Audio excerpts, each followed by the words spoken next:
laawol kisal ko laawol peewal e ɓantal. Bismillahi rahmani rahim. Alhamdulillahi rabbil alamin. Alhamdulillahi alladhi bi ni'matihi tatimmu as-salihat. Alhamdulillahi hamdan kathiran tayyiban mubarakan fih. Ashhadu an la ilaha illa Allah wahdahu la sharika lah. Lahul mulku wa lahul hamdu wa huwa ala kulli shay'in qadir. وأشهد أن نبينا وإمامنا وقدوتنا وقرة أعيننا محمدا عبد الله ورسوله صلى الله عليه وعلى آله وأصحابه وعلى أتباعه على سنته بإحسان إلى يوم الدين. وبعد، أيها الإخوة الأعزاء، الحضور المحترم، أحييكم بتحية الإسلام قائلا لكم السلام عليكم ورحمة الله وبركاته. لا يخفى على أحد منا هدف اجتماعنا في هذه الليلة المباركة وفي هذه البقعة الشريفة. كما تعلمون جميعا، كنا في يوم الأحد الماضي مع هذا الكتاب المبارك النفيس، ألا وهو كتاب الفقه الميسر في ضوء الكتاب والسنة. مع هذا الكتاب الذي جزء من كتابات الكتاب، ألا وهو كتاب الصيام. وأمضينا اليوم بعون الله تبارك وتعالى وبتوفيقه بالتدريس والمدارسة بيننا في هذه المسائل المهمة التي تتعلق بالصيام. فها نحن في هذه الليلة نكمل إن شاء الله جل وعلا هذه الدورة بإنهاء المدارسة هذا الباب، وهو الباب الخامس الذي يتعلق بمسائل الاعتكاف. نسأل الله جل وعلا بأسمائه الحسنى وصفاته العلى أن يوفقنا لما فيه الخير والصلاح والسداد، إنه ولي ذلك والقادر عليه ومولاه. هري أو إن جرند الله عز وجل يتم ينكو الله سبحانه وتعالى نيمن إميد نيماجي دي تواتك موني نيماجي دولني يسولم بسيدك وندروتيدو يقوغ على هندو يدوانغال فدي مقال سوانا كنكو الله جل وعلا قوتو يسيدك وندنلاد محمد صلى الله عليه وآله وسلم وبجياب الله تبارك وتعالى نلاب مكو. الله تبارك وتعالى بيدو منتور مكو نيني كسل مكو غاليدو مكبه ekala gomdindo jiyaado yimbe nder suudu mabbe e dendanigal sahaababe mabbe ben e kala artudo no nyintina odo sunna mabbe ha nyalaande dargal. Aray ko halda e junnugol de ngandi suudaaki hay goto e meden ko hondu woni faandunde moobondiral meden gal e odo kikiide teddudo e ndedo nokkure nde tawata ko nokkure wadande barki do woni suudu jiyaando e cuudi Allahu azza wa jalla. Wono andirdon non on dendanengal modon e odo alati yawtudo hari hide wondi e nder nyallal ngal e ndedo deftere wi'etende al fiqhul muyassaru في ضوء الكتاب والسنة تويدون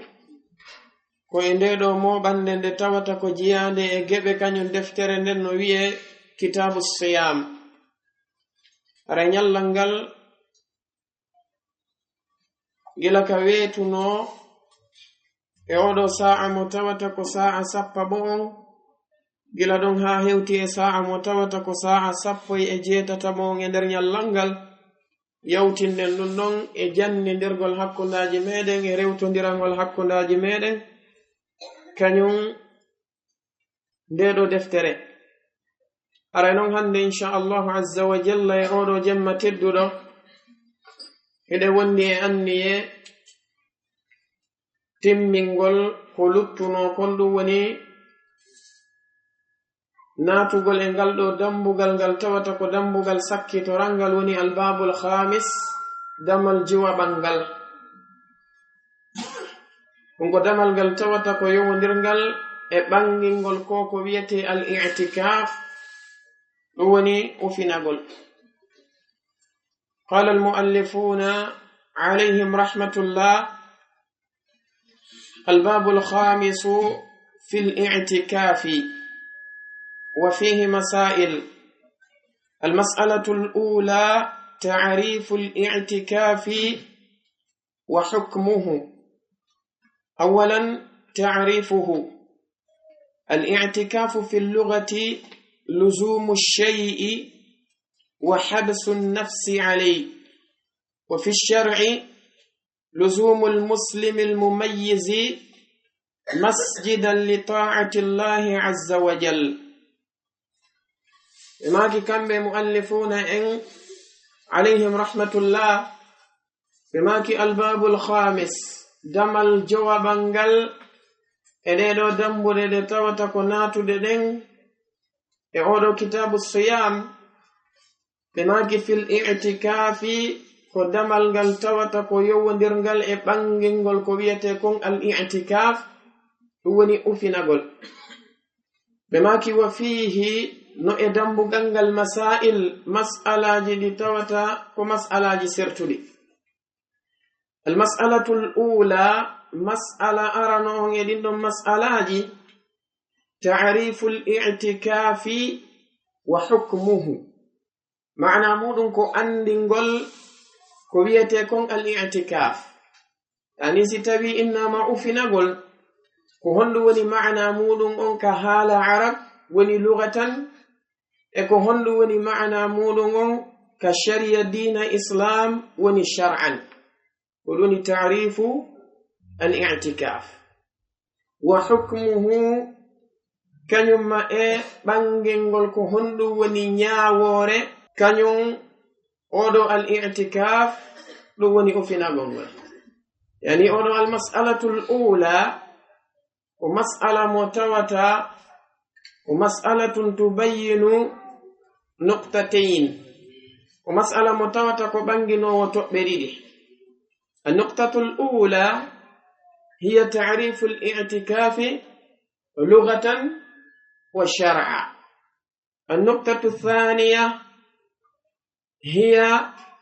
بيان حكم الاعتكاف. ولذا تقبلي ونكو أولو مسألة وبنجنت تقبلي أرانيرنين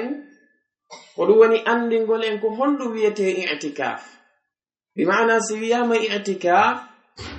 توا كوكهال عرب فانا الحقيقة اللغوية كهندو معنى مودون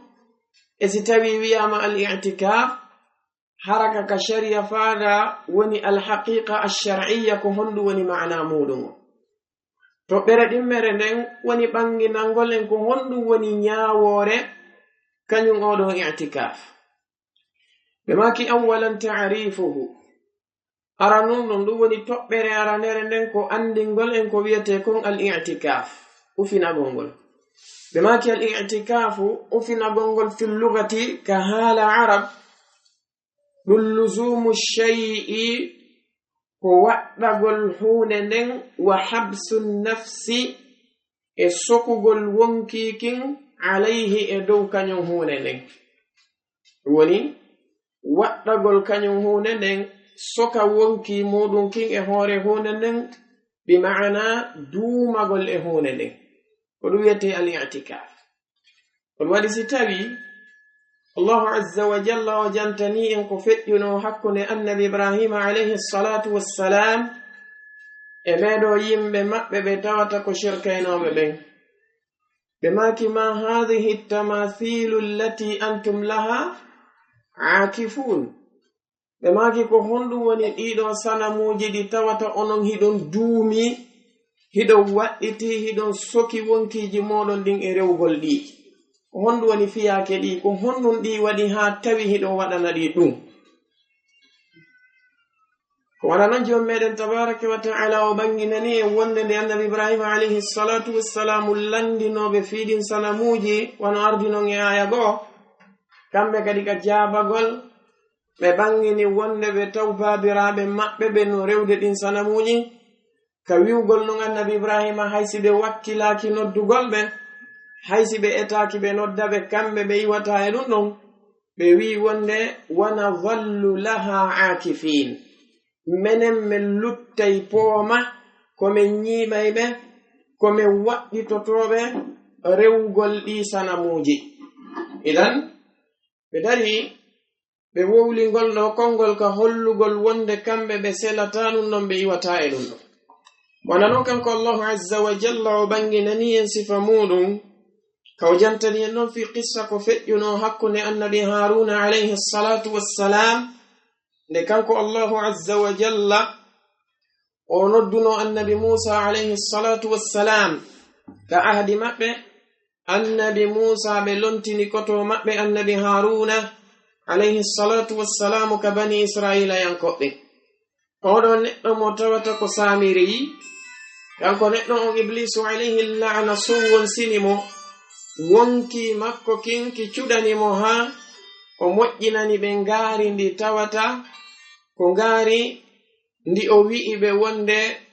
kanyum ngari ndin ko ndi ilahuhum wa ilahu Musa o wi fanasiya Musa o wi wonde ndi ngari non ko ndi rewetendi mabbe ndin kambe bani Israil ko kayri woni rewetendi annabi Musa ndin kadi annabi Musa yejjitindi do yeyi ener dum annabi Haruna alayhi salatu wassalam be banginani be kambe bedo bani Israila yankobe be maki ya qaumi innama futintum bihi wa inna rabbakumur rahmanu fattabi'uni wa ati'u amri be makani me ko ono yo yimbe an ande ndi ngari on jarri borani wana rewetedo modon on ni ndi do ngari wonali siwana ko tawata ko neddanke sifa modon mo'ini بما كان بوند فاتبعوني جوكي من هارون وأطيعوا أمري رفتدون يمروري أني ولننجو ممون تبارك وتعالى الرحمن وني الله عز وجل كرمكو بتفسير بماكي وند بني إسرائيل ينكو بفتشي دون فتشتاتي فدقوا يمأبه بنون توتي النبي هارون عليه الصلاة والسلام be jokki rewgol Allahu jalla wa ala be yeddi kanyum ngari ndin few fedde go e mabbe ben non be nari be iwtiri bawo kanyum samiri be gomdini ndin ngari don be jokki rewgol ndi fedde go e mabbe kanyum wi wonde be ala gonginde ngari ndin be ala e fennude ngari ndin hatta yarji'a ilayhim Musa ha annabi Musa alayhi salatu wassalam rutto e mabbe si annabi Musa ruttike kambe be nyawanay be anda ko hondum be jokkata jonon beedo be tawata ko daribe e rewgol ndi do ngari ba annabi Haruna alayhi salatu wassalam hadibe be daribe wi lan nabaraha alayhi aakifina hatta yarji'a ilayna Musa be wi menen men sertata meden duumo e rewgol ndi ngari ha annabi Musa alayhi salatu wassalam ruttobe tawame idan haray si tawi innama al-i'tikafu fi al-lugha ko wiete kon ufinagol ka hala arab maana mudum ko luzumu shay'i dum woni waddagol hunde nden jogito hunde nden wa habsu nafsi alayhi e sokugol wonki mudum kin e hore kanyum hunde nden duumo e mayre ko ndo wiete الاعتكاف لغة بماكي وفي الشرع أما كشريعة أندنغل كوية اعتكاف كندوني تعريف مولون ومعنى مولون شرعا بماكي لزوم المسلم المميز مسجدا لطاعة الله عز وجل لزوم المسلم كدوني وقتغل معنى مولون دومغل أودون نقر متوتك جبلني دو الله عز وجل المميز متوتا وني سن نرد يعني بلغ سن التمييز ويتك دي دوبي دي توتا كو دوبي سن نرغل حقونه كو موئي كون كانيوم ما اكو بوني كون كو نافتا كون اكو لوراتا كون كرمو كوبن بماكي سن التمييز كو السن السابع بمعنى كو حيتانه توتا كو حيتانه جئنا برنده وننده ندعو ونغدي حسن الله صلى الله عليه وسلم بماكي موروا أبناءكم بالصلاة ل7 بماكي يميري جدل بمودم من جلدنن سانغا كبهبي دون دوبي جئي ولنقلقن كوهبي دوبي جئي وهن نكالي حيواتي سن نرد حقو نكو نفتمو اكو لرتمو كم كو نقلقن yonon ɗo ko wiyete al-i'tikafu shar'an ko duumagol waɗɗagol al-muslimi oɗo neɗɗo jebbilaniɗo Allahu azza wa jalla al-mumayyizi mo tawata kani ko sendidirɗo hakkunde ko moƴƴi e ko boni ma'ana muɗum kanko oɗo neɗɗanke duuɓi makko ɗin ɗi yottike duuɓi ɗi tawata ko duuɓi sendidirgol ngol woni duuɓi jeɗɗiɗin kadhalika kanko neɗɗo on haqqille makko ɗen ko haqqille selluɗe wannon neɗɗo haysi heɓi duuɓi jeɗɗi si tawi kanko neɗɗanke on aqluhu saqim ghayru sahih la yusamma mumayyizan si tawi kanko neɗɗo on heɓi duuɓi jeɗɗi ono haqqille makko ɗen sella ko haqqille nawnuɗen oɗo neɗɗo o wiyatake ko mumayyiz idan oɗo almumayyiz ko alladi balagha sinna at-tamyizi ma'a sihhati al-aqli ko on neɗɗo mo tawata o yottike duuɓi sennindirgol ngol hakkunde ko nafata kon e ko lorrata ko woni duuɓi jeɗɗi wondude e sellugol haqqille makko ɗen kanko neɗɗo duumagol oɗo masjidan juulerde li ta'ati llahi fi ɗoftagol allahu azza wa jal kanko tedduɗo mawɗo ko ɗum ɗo wiyete al-i'tikafu shar'an لزوم المسلم المميز مسجدا لطاعة الله عز وجل نقول ونما ودو اعتكاف وهنا نتوتا نتنك أنكو نبتا مويوندو نكو ونافي يبغو الوقت مكو ونبتا مويوندو نكو ونافي بمعنى جوكو البيجي أدنا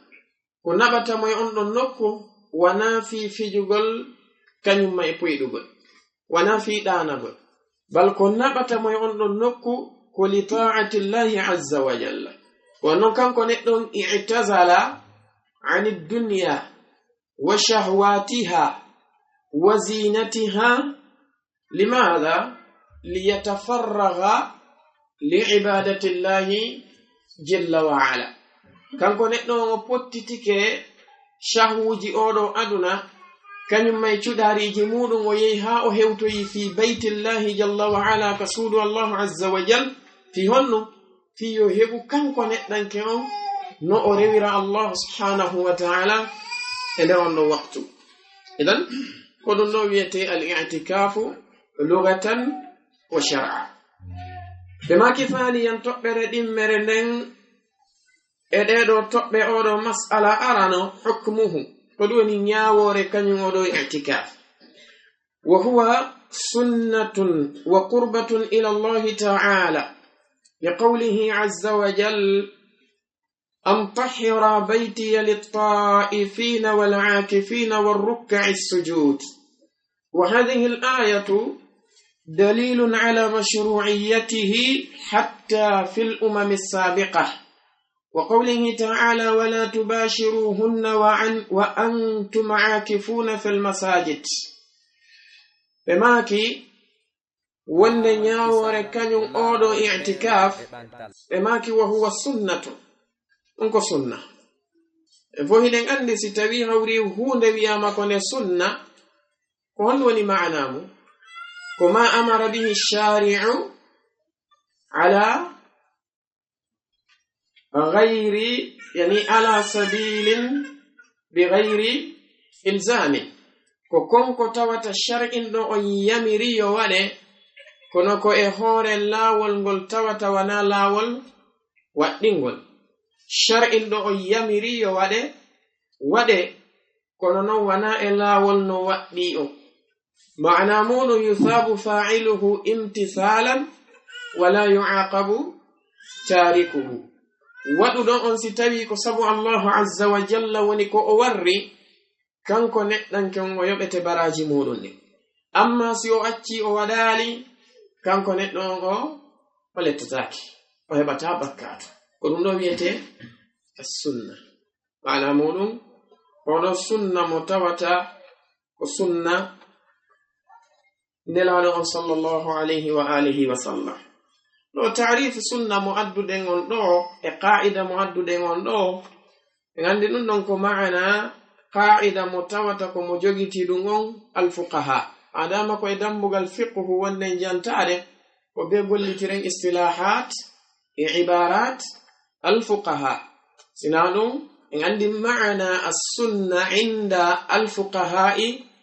yakhtalifu عن المعنى عند المحدثين معنى سنة أنك كرمكو بفقه بنلوت نري معنى سنة أنك كرمكو بحديث كرمكو بسنة بن كم يعني كرمكو بفقه بن كم بسبماكي كسنة هري هذا فاندو ردون وند الله عز وجل وإنا لنلال عليه الصلاة والسلام بوقتنا لكن نم بياميري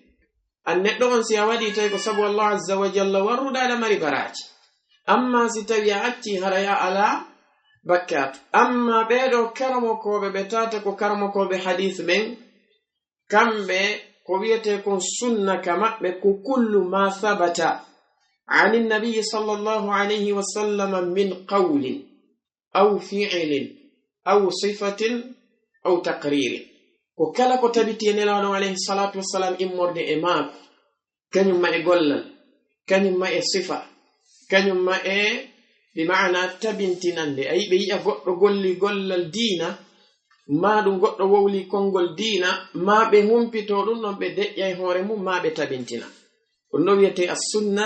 'inda al-muhaddithin jonnon kambe as-sunna 'indahum kambe al-muhaddithuna ko ala qismayn ko sunnatun wajibatun wa sunnatun mustahabba ko sunna mutawata ko waddino ondon e faridda ko igotum kasengo bi maana nyaawore waddagol e hore neddo e kasengo handugol e makko kanko neddo on e lette bi maana ka hebugol makko bakkatu si tawi hawri ko salike wadde kanko neddo e sunna mutawata ko sunna mustahabba kambe karmo ko be hadith ben ko be wiata ko sunna mustahabba ko ondo woni bi maana as-sunnati 'inda al-fuqaha ondo ni maana sunna onnon ka karamo kobe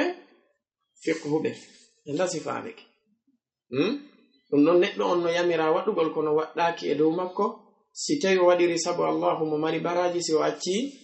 wala barakatu idan dum do ko sunna ko neddanke o yamira wadugol e hore kanko neddo on o waddinaka dum si tawi o wadi tay ko sabu Allah azza wa jalla o warri o yobete si o acci o hebata bakkatu dum be maki wa huwa kan i'tikafun sunnatun ko sunna wa qurbatun ko badal kani ko neddo on battorta ila Allah ta'ala faade e Allah towdo yani ko gollal gal tawata si a golliringal sabu Allah azza wa jalla a golliringal no nelano alayhi salatu wassalamu be warrino Allah tabaraka wa ta'ala o bannirte ka makko sabu kanyungal do gollal yandi golleji mo shar'inaadi din ibnu adam on si tawi o wadidi Allah tabaraka wa ta'ala banne mo e makko yeru embere ko o wakkili ko nge gollugol mo idin e woditagol bondidi be makil qawlihi azza wa jal sabu kongol Allah teddudo mawnudo on ووي أن طهر بيتي للطائفين والعاكفين والركع السجود يعني دونكو أحدي لكانكو الله عز وجل وجدتدنو النبي إبراهيم كان يمي النبي إسماعيل وأحدنا إلى إبراهيم وإسماعيل أن طهر بيتي للطائفين والعاكفين والركع السجود الله عز وجل وي وند كانكو أهدنو النبي إبراهيم عليه الصلاة والسلام كان يمي قدل مأبوني النبي إسماعيل عليه الصلاة والسلام وند كان بديدو يوبل إن سود مكن كانكو الله تبارك وتعالى تبيدو أصلا كو فاندي كانكو الله عز وجل كو ندودو سود كابا يوبل إن ندودو سود مكو كانكو الله كرمكوبه go maki wonde maana labbingol do ko Allah azza wa jalla o dettudi mabbe ahadi ko labbingol suudu dun kala ko innete shirku bi maana kala ko innete sanamu e noneji mudum fop ko tawata ko natudum e ko wiete shirku kon ko yobe labbin suudu dun e dido piji harabe jamali dido wona e suudu dun wobbe go maki wonde ko be ahoda e mudum do yobe labbin suudu dun ko labbingol du immorde e kala ko wiete tuudi e kala ko wiete salte ko e biitu ala kulli hal ko Allah tabaaraka wa ta'ala ahodi mabbe do ko kala none labbinande ko wiete juulirde no labbine ko be labbin juulirde den haram shirku wonani e juulirde den be labbina juulirde den tawa fiiji di tawata ko tuunudi kanyum may saltidudi wonani e juulirde den jomi mehde wili ta'ifina wonande beedo wangotobe ka suudu kaaba do imma yahaybe hajju walla yahaybe umra wal aakifina kanyum e bembe tawata ko ufinotobe ka juulirde ton maana mudum accebe ngeyguuji mabbe e golleji mabbe adna yankoje bengureji mabbe nimbe ara ka juulirde don be ufino don fi rewgol mo kanko Allah tabaaraka wa ta'ala o wi warruk'i sujudi e be yimbe be tawata hibe wadana mo ruku'u be wadana mo sujud do woni bi maana al musallin be do juulanaybe mo kanko Allah tabaaraka wa ta'ala fotinon ko julde farida walla ko julde nafil bemaki wa hadhihi al ayatu ono aya dalilun ko tindinaydo ala mashru'iyyatihi edo shar'i negol kanyum odo i'tikaf hatta fil as-sabiqati hayka moftali di tawata ko aditidi en din wadi non ko i'tikaf wawla fi munun do annabi ibrahim alayhi salatu wassalam e gedal mabbe on annabi ismail alayhi salatu wassalam ko kambe fewtina nanongol do kongol holli kadi wonde wana kambe tu watta kanko Allah tabaaraka wa ta'ala o yamiri be kambe yobe labbin suudu dum wonande ben araybe wango e ngandina kambe tu wango to e ben araybe ufino be ngandina kambe tu watta e ben araybe be juula don hile ngandina kambe tu watta ina naray don ko hollugol e wonde ma koko wiete i'tikaf wana e dedo moftene lano alayhi salatu wassalam dum fudda shar'inede bal shar'ina no hay e moftali yewtudin sifa annabi ibrahim alayhi salatu wassalam e mofte mulunde annabi ismaila kanyum e mofte mulunde be maki wa qawlihi ta'ala e kongol allah towdo on kadi kawidon wala tubashiruhunna wata orrendidu e sonnabe modon men wa antum hara onon aakifuna ko on ufinibe fil masajidi ka juulerde hedon acciti galleji modon nin acciti ngeyguuji modon nin e mecce modon nen arika juulerde don fi rewgol mo kanko Allah tabaaraka wa ta'ala janto inde makko janga qur'an juula e ko nandi e sifadi do piiji madama hidon ari wadugol dum no wata on rendidu e sonnabe modon men e on don alhaali idan dum do kani ko aya mo tawata ko hollowo wonde odo i'tikaf ko amrun mashru'un lana ay nahnu afrad al ummah al muhammadiyyah ndoko shar'ina narunge bemaki wa ana aisha radhiyallahu anha أن النبي صلى الله عليه وآله وسلم كان يعتكف العشر الأواخر من رمضان حتى توفاه الله أخرجه البخاري ومسلم إبابي الدنيا أدي الله جدين كقرآن بإجدون عن ذكري بأري أدي الله جدين كسنة وأنه الأصل الأول الذي يعتمد عليه في هذا الدين هو كتاب الله ثم الأصل الثاني ألا وهو سنة محمد صلى الله عليه وآله وسلم ثم بعد هذين الأصلين يأتي الأصل الثالث وهو إجماع السلف ثم يأتي الأصل الرابع وهو القياس الصحيح إذا نحن نجي أكو هلتكو أندو الدين ستوي مو يوتو في كادو دين أو فترة وولغل آية جد تواتكو يوتو في دولي ستوي أولي دون كانكو نحن ستوي نوودي أحاديث قدسية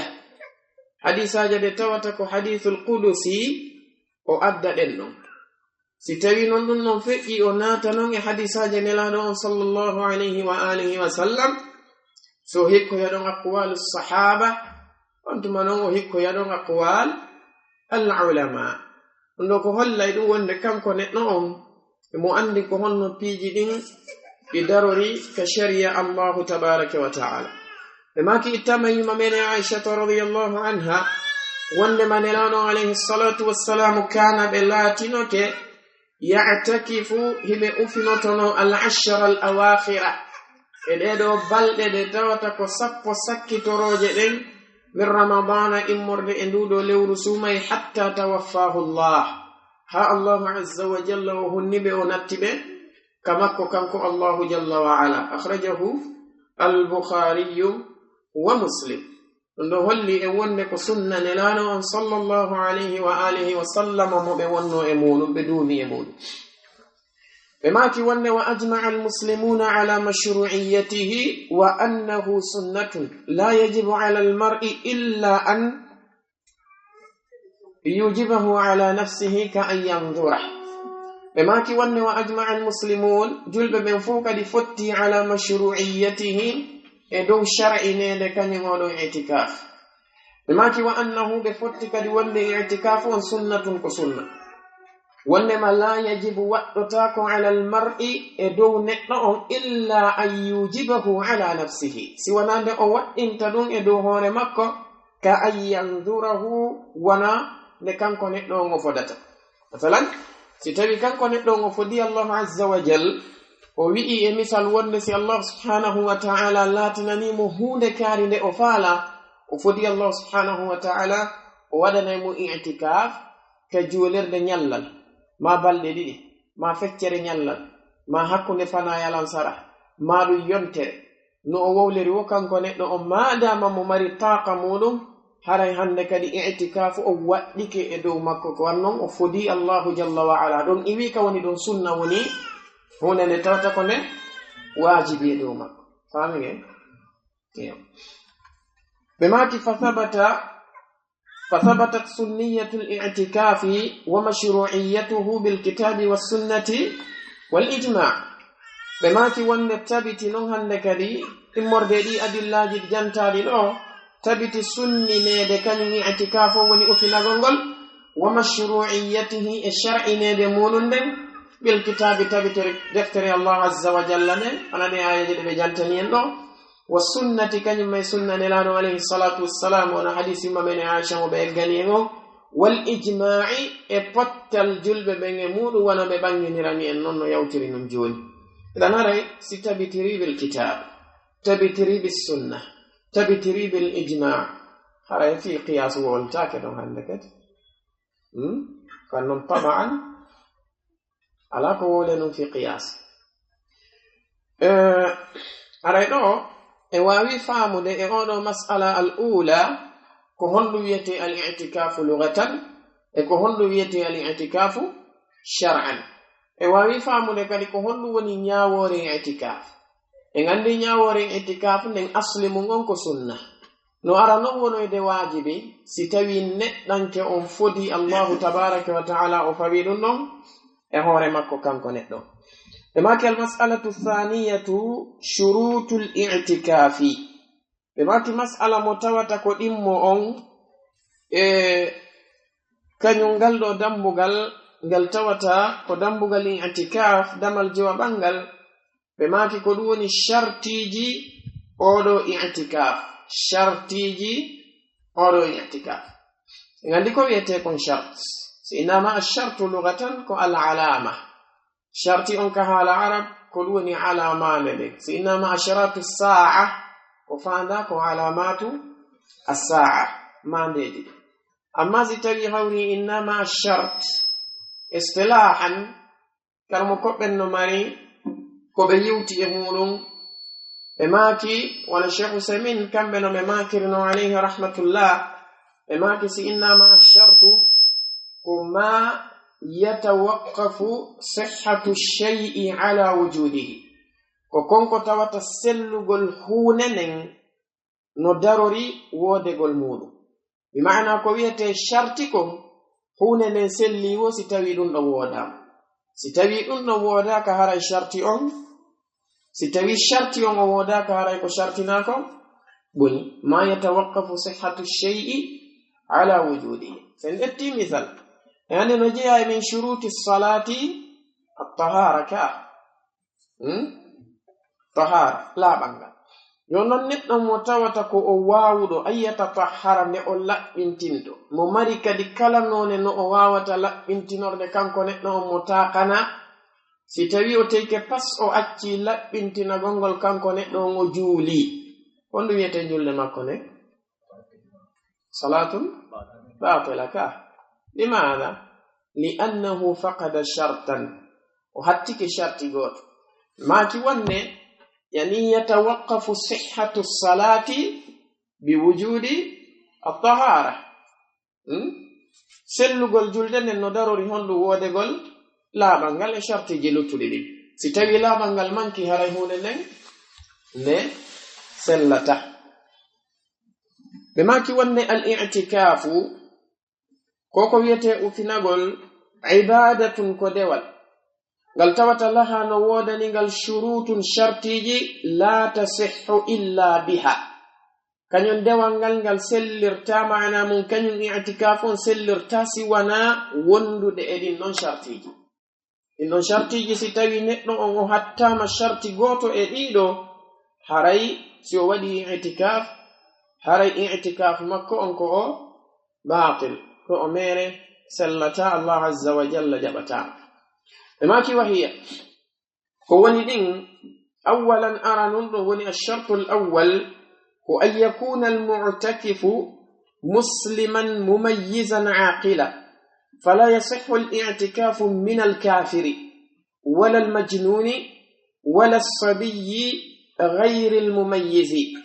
amma al-bulugh wal-dhukuriyya fala yushtaratani فيصح الاعتكاف من غير البالغ إذا كان مميزا وكذلك من الأنثى بما تولى الشرط أرنون أن يكون المعتكف كند أفنطود بمعنى أفنطود كند أولاتو مسلما كأجلد مميزا متوتا أيوتك إدو دوبي سن لرغل حق لكو نفتم ويكو لرتم معنا مو بدوبي جئني aqilan selluɗo hakkilkati ɗiɗo piiji tati ko beeɗi tabita e makko kanko neɗɗo o ɓe maki fala yasihhu al-i'tikafu ufinagol ngol sellata min al-kafiri immorde e kefeero si waɗi i'tikaf hay si tawi hawri ko tiwala umrihi hara ko gurdam makko ɗam fop o waɗi ɗum ɗon kañum i'tikaf on o sellata e makko te gandi neɗɗo mo tawata ko o kafirun billah si tawi hawri o golli dewal ngal o golli Allahu azza wa jalla jamantamo kañum dewal ngal jaɓata dewal ngal wannon o wiye mathalu alladhina kafaru bi rabbihim a'maluhum karamadin ishtaddat bihi ar-rih ɓeɗo kamɓe golleji maɓɓe ɗin no waywa ndondi ndi tawata ko ndondi moɓani hendu tiiɗu ndu ari e muɗum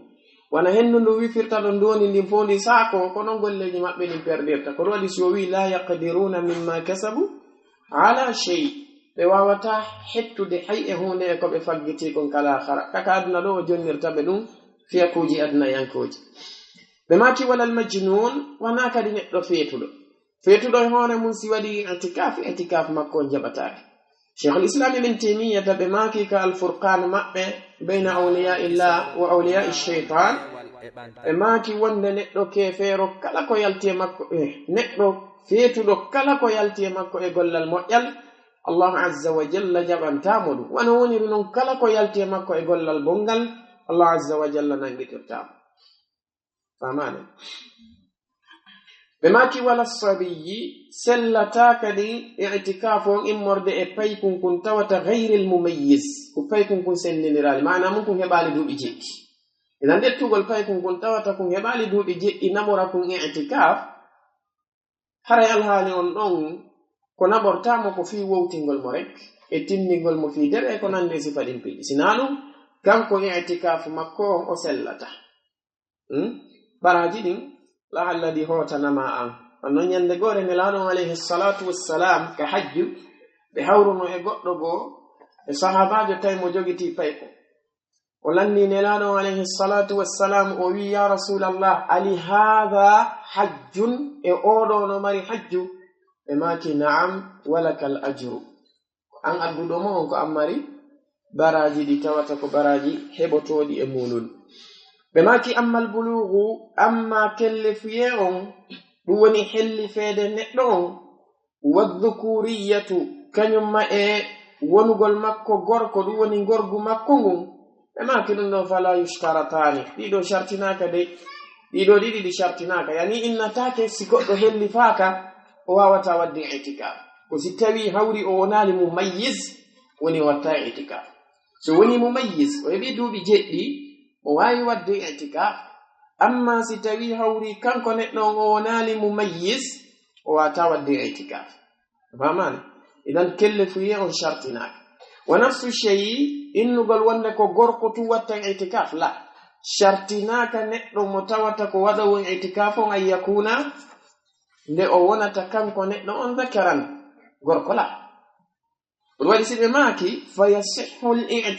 i'tikaf on no sella min gayri lbalighi immorde o on mo tawata wana helli faaɗo ida kana mumayyizan si tawi o laatike ko o sendidirɗo mana mo heɓi duuɓi jeɗɗi. ɓe maki wa kadhalika i'tikaf on no sella kadi min al untha immorde e suddiɗo idan i'tikaf no sella e neɗɗo mo helli faaka si o heɓi duuɓi jeɗɗi no sella e sonnajo shart arano ko yo taw ko o muslim ko yo taw ko o mumayyiz ko yo taw ko o aqil. ɓe maki thani yandi mun ɗum anniyatu ko anniye on mo ɓe neɗɗo on fiɓa anniye wonde ko woni wadde ka julirde noon ko i'tikaf woni wadde wannan masalan si tawi goɗɗo woni joni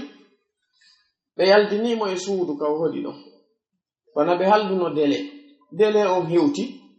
kanko neɗɗanke on tawi o heɓali suudu nokkugo ɓe raɗike mo to alaka o waala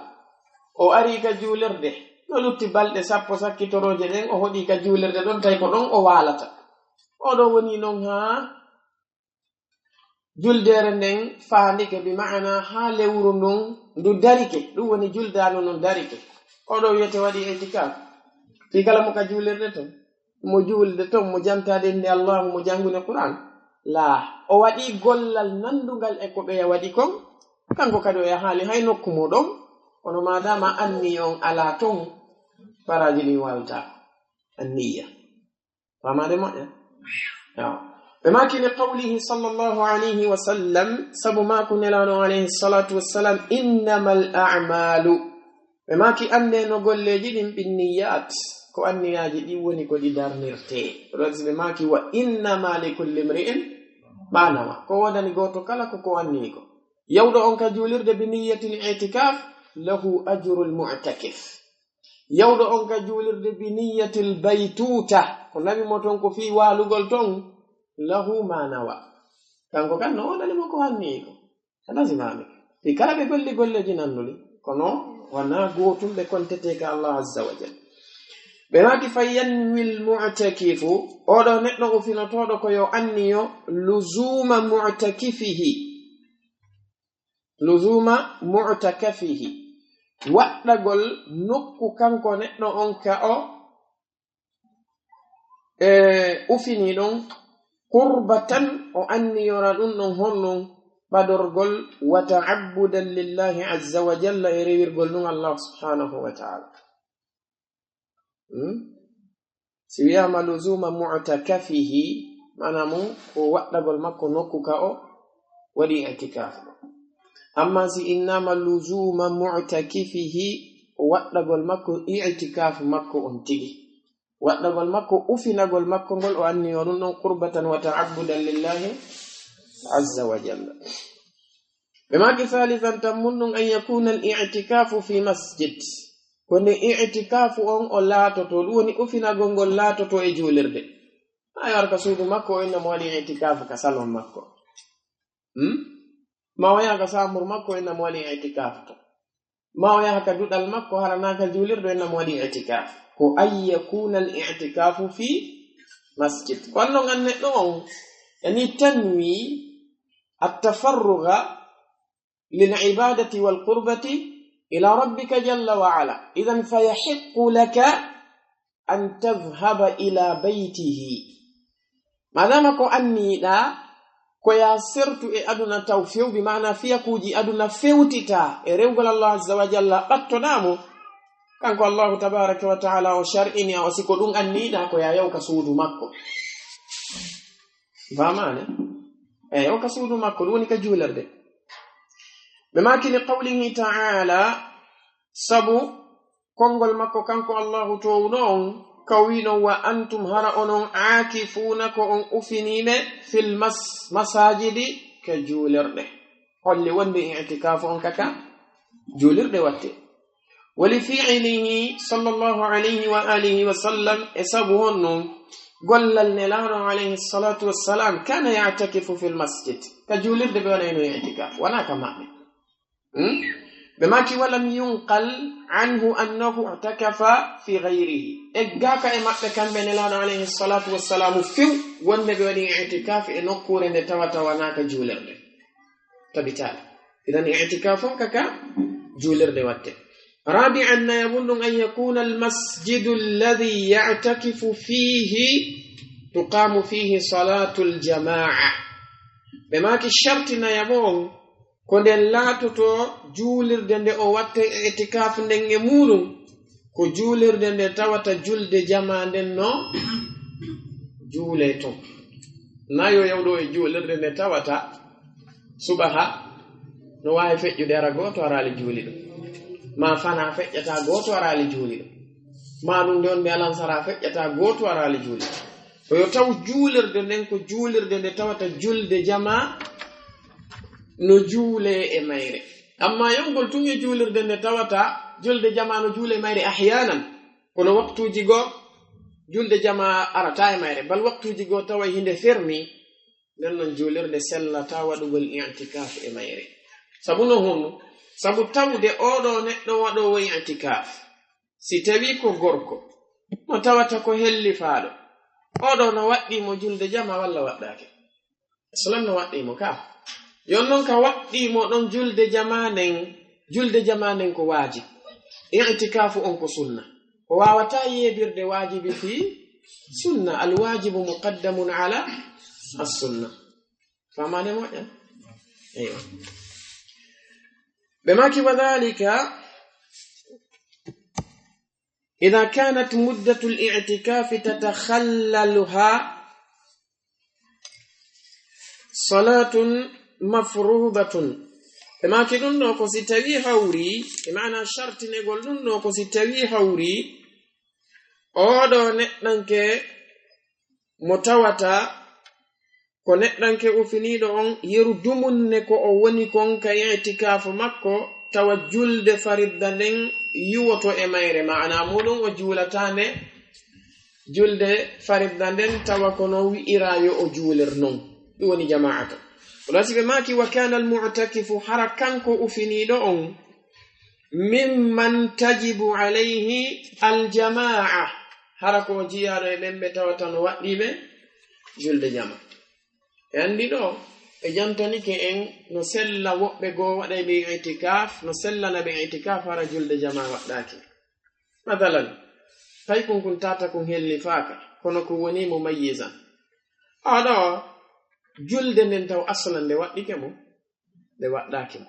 fadla ye wowlu fi julde jam oɗo no sellanamo waɗugol i'tikaf e juulirde nde tawata wona juulirde juuletede jama famani wa kadhalika sonnajo mo tawata kanko sonnajo e hoore muɗum o sonnajo no anda julde jama waɗɗaki idan on ɗon kan no sellanamo waɗugol i'tikaf e juulirde nde tawata julde jama wattake e mayre لماكن لأن الاعتكاف في مسجد لا تقام فيه صلاة الجماعة يقتضي ترك الجماعة وهي واجبة عليه لماكن سبنهم وأفنقل الجولر دن توات جلد جماعة واتاك إميري لماكن لندن نياوة هنن نتبنتنا هنن ترتقل جلد جماعة لندن لكو وقت يدوما عندي اعتكاف أنك سنة جلد جماعة أنك واجب يدومك kanko neɗɗo on o wawata jogitade sunna o yeeɓa wajibi ka ɓe maki aw tikraru khuruji almu'takifi kulla waqtin ɓe maki maɗum yaltugol fillinnagol yaltugol kanko ufiniɗo on kala waqtu subaka si heewi o yalta o yaha nde juulirde to juule fana heewa o yaha kadi alansara heewa o yaha futuro heewa o yaha geeƴe heewa o yaha ɓe maki wa hadha ɗum no yunafi ko hunde tawata ko riwayne almaqsuda ko faanakon min al-i'tikafi e ufinagongol waɗi noon ufinagongol ko hunɗo ufinagongol ko wiya ko neɗɗo on ari ka juulirde o woni toon yaltugol makko ngol ka juulirde ko li qadri haajati ko si haaju yani o yalta si haaju yanali ko yo wonu ka juulirde toon o rewa Allah azza wa jalla kono noon addum kono si tawi hawri subaka o yalta o yaha fana o yalta o yaha alansara o yalta o yaha futuro o yalta o yaha si o yiltitike futuro geeƴe kadi o yalta o yaha alal aqall o yalta e laaɓi jinayi ɗum ko si tawi hawri futuro e geeƴe ko yaltande wotere woni amma si o yawo juuli futuro o yiltiti o wi mo yeytude kadi woni jeni ni yaltande joni yoni madama juulirde no ɓattimo nde o yaata o juuloya jama e muɗum yo o yaw e nden ɗon kisa waɗa i'tikaf so ɗon o yaltata yo yaw waɗa i'tikaf e nden ɗon juulir ɓe maki amma almar'atu fa yasihhu i'tikafuha fi kulli masjidin sawa'an uqimat fihi aljama'a am la ɓe maki amma oɗo sonnajo kanko no sellanamo waɗugol i'tikaf e kala juulirde foti noon julde jama watte e mayre ma julde jama wattake e mayre yo taw tun nokkure nden ɗon ko nde juulirde si tawi woni ko juulirde hay no sellanam ɓe maki hada idha lam yatarattab ala i'tikafiha fitna wana muɗum sellugol makko kanko sonnajo on kadi yawgol waɗa i'tikaf ko si tawi yowodira e waɗugol makko i'tikafu fitna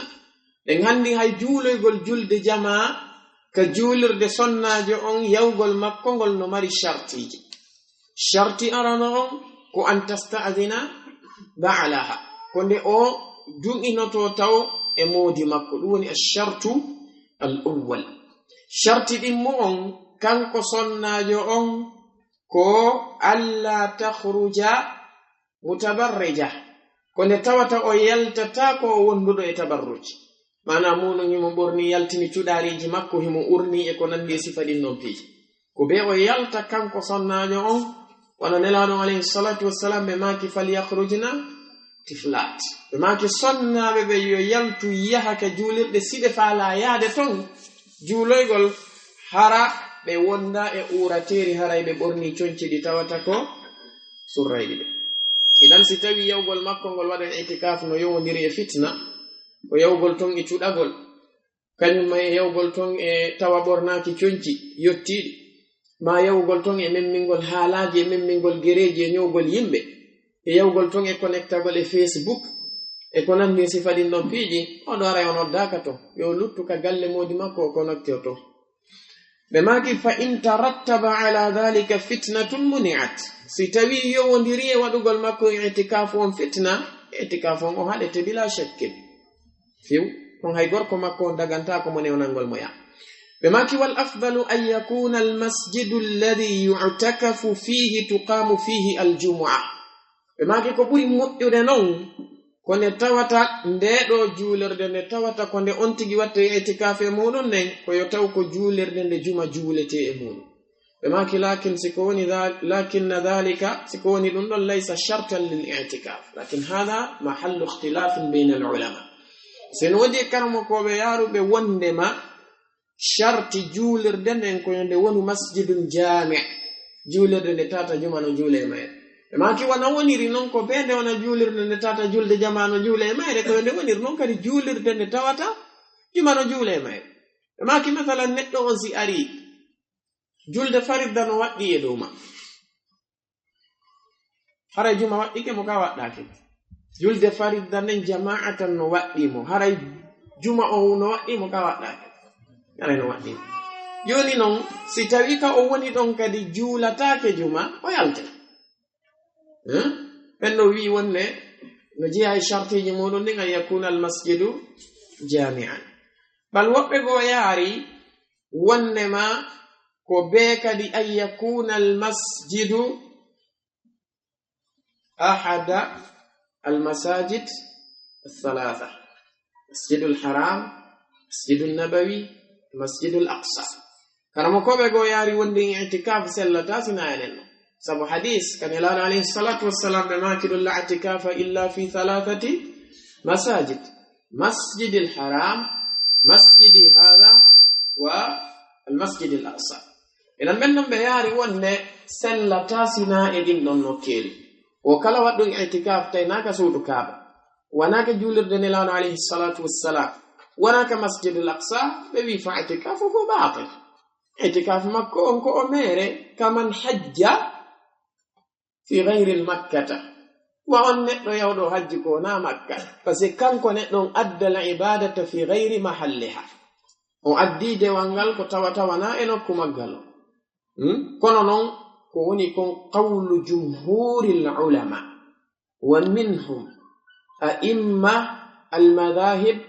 الأربع وبيارك ون شرط أنفوك أن يكون المسجد مسجدا تقام فيه صلاة الجماعة فهمك؟ هذا هو قول جمهور العلماء بماك خامسا جواب الطهارة من الحدث الأكبر كلها بقول إمرد إتاير ماونو نندن أنا مونون توانه وندا كو وديني مو جنابه فتنون كو يلتغل مني بشهوة ما كو سبو في لي ما دون كو سبو بيسونغو وناندي سيباري نمبيج أني نتمعون سيتاوي هوريه موندي دونو كما كين اعتكاف مكة مسلتا فلا يصح سلة اعتكاف الجنوب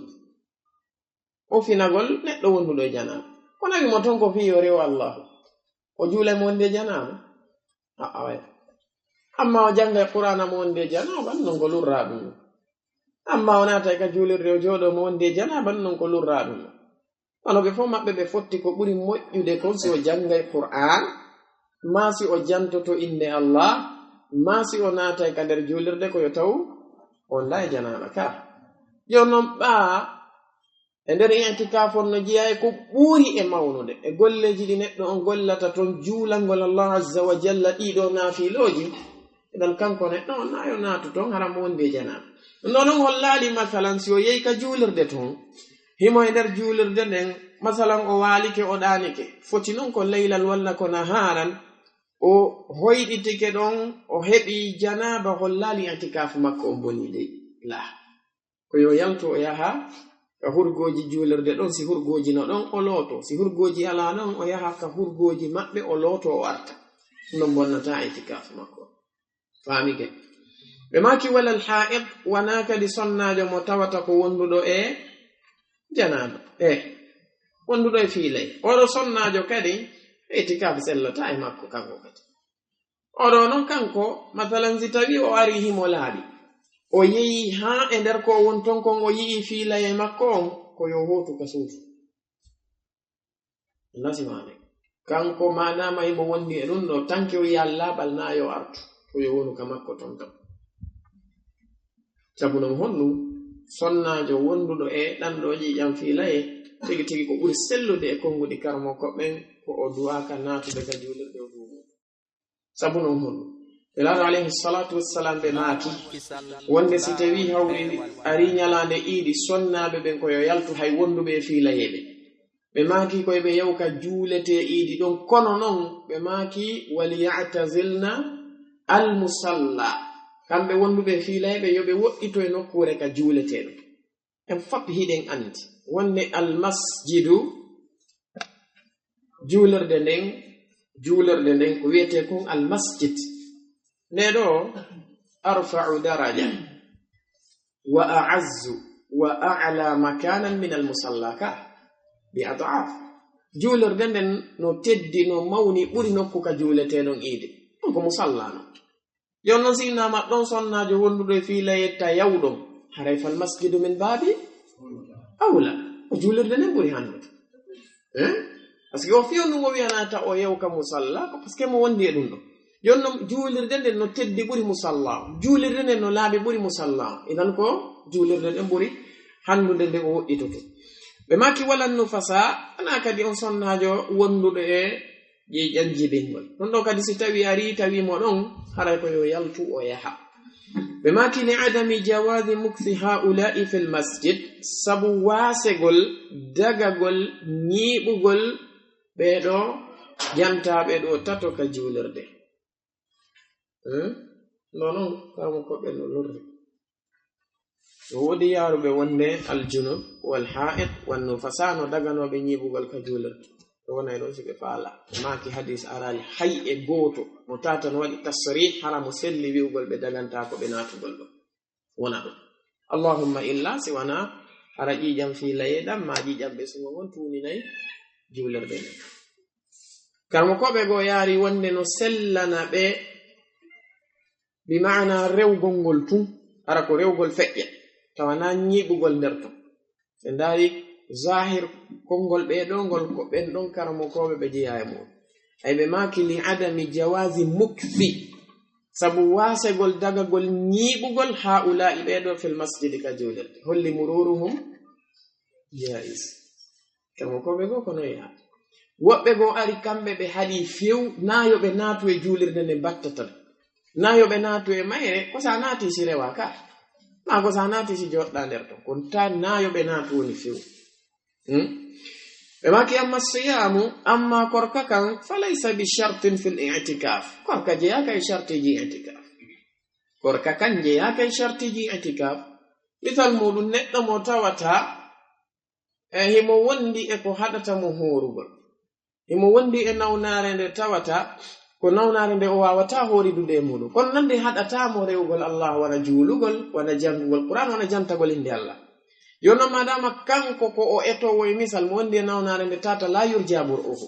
ko etowo oɗo e ginna taba o hora warata la kanko kadi no sellana mo e nder suumaye on naafugol naafiloji watteɗi jemma ɗin sellana mo jangugol Qur'ana ñalorma o sellana mo waɗugol i'tikaf si waktu muɗum heewi famani maana wonnon madama o ala feere ko ɗum haɗimo horugol himo jonnude badala sawmi ɗum woni etugol makko ngol o heɓa e baraji wasi tawi mo horani Allah subhanahu wa ta'ala idan fi kanko o horali ɗon